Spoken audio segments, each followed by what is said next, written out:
सुप्रभात।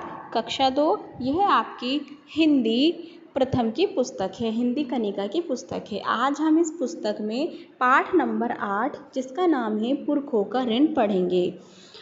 ये पाठ आपकी पुस्तक में पृष्ठ संख्या 44 पर दिया हुआ है। चलो बच्चों पढ़ना आरंभ करते हैं। बहुत समय पहले की बात है, एक राजा था, वह अच्छा और उपकारी था। यानी कि बहुत समय बीत चुका है इस बात को। एक राजा था, वो बहुत अच्छा था। राजा किंग राजा यानी कि जो अपने राज्य में जिसकी बात सब मानते हैं, ठीक है, वो राजा होता है। जिस राज्य के प्रजा उसकी सारी बातें मानती है उसे राजा कहते हैं। वह बहुत अच्छा और उपकारी था, वह बहुत भला इंसान था, बहुत अच्छे से लोगों के साथ बिहेव करता था, यानी कि वो बहुत सबकी मदद करता था। वह सदा अपनी प्रजा की भलाई में लगा रहता था। प्रजा होती है बाकी की जनता। उसके राज्य में लोग किस हाल में रह रहे हैं यह जानने के लिए वह वेश बदलकर राज्य में घूमता रहता था।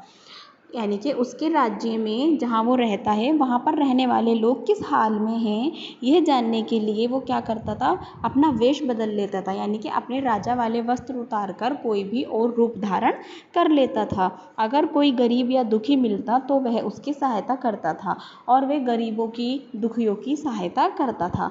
एक दिन राजा घोड़े पर सवार होकर खेतों से गुजर रहा था।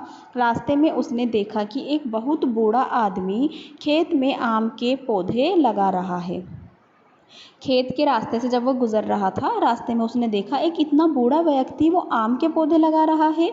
यह देखकर राजा को बहुत हैरानी हुई। उसने अपने मन में सोचा, जब तक इन पौधों पर फल आएंगे तब तक तो शायद यह बूढ़ा किसान जीवित भी ना रहे।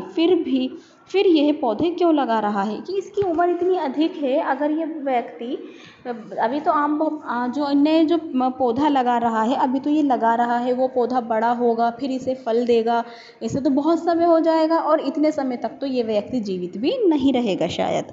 राजा घोड़े से नीचे उतरा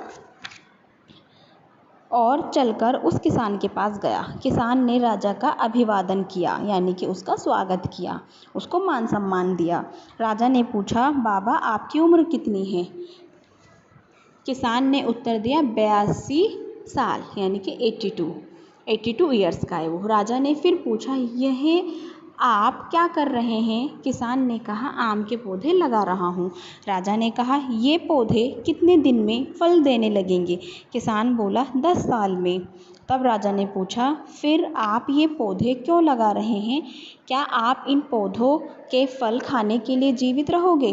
राजा की बात सुनकर बूढ़े किसान हंस पड़ा। वह बोला, महाराज शायद उस समय तक मैं जीवित ना रहूं।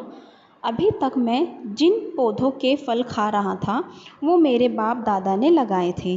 अब मैं जो पौधे लगा रहा हूँ इनके फल मेरी आने वाली पीढ़ियाँ खाएंगी।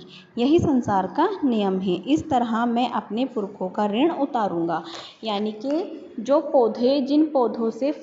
जिन पेड़ के फल हम खा रहे हैं, क्या वो हमने लगाए हैं? नहीं ना, वो किसने लगाए हैं? हमारे पूर्वजों ने लगाए, हमारे पुरखों ने लगाए। पुरख और पूर्वज वो होते हैं जो हमारे बड़े होते हैं ना, जो हमारे बुजुर्ग होते हैं, हम उनको पुरख या फिर उनको पूर्वज कहते हैं। कि यानी कि मेरे बाप दादा ने इन पौधों को लगाया था, उनके फल मैं अब तक खा रहा हूँ। तो यही तो संसार का नियम होता है कि जो पौधे मैं लगा रहा हूँ, जब वो पेड़ बन जाएंगे, वो फल देंगे, तो मेरी आने वाली पीढ़ियाँ उनको खाएंगी। बूढ़े किसान की बात सुनकर राजा बहुत खुश हुआ। उसने सोने का एक सिक्का उसे इनाम में दिया। बूढ़े किसान ने झुककर राजा को प्रणाम किया और बोला, महाराज मेरे बाप दादा ने जो पौधे लगाए थे उन्होंने तो कई साल बाद फल दिए थे, लेकिन मेरे लगाए पौधे ने तो तुरंत फल दे दिया।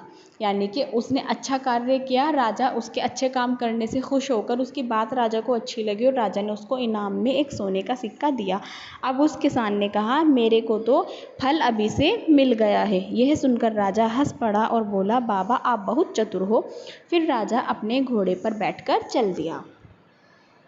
इस तरह बच्चों आपने देखा कि हमें अपने कार्य को निरंतर करना चाहिए, हमें फल की इच्छा नहीं रखनी चाहिए। अगर आपका कार्य अच्छा होगा तो आपको फल भी अच्छा ही मिलेगा। सही उत्तर के सामने सही का निशान लगाओ। बूढ़ा किसान खेत में क्या कर रहा था? आम के पौधे लगा रहा था, खेत की जुताई कर रहा था, खेत में बीज बो रहा था, आम के पौधे लगा रहा था। किसान की उम्र कितनी थी? 70 साल, 80 साल, 82 साल। 82 साल। राजा ने किसान को इनाम में क्या दिया? चांदी का एक सिक्का, तांबे का एक सिक्का, सोने का एक सिक्का। सोने का एक सिक्का। इस प्रकार आपको यह पाठ पुनः पढ़ना है।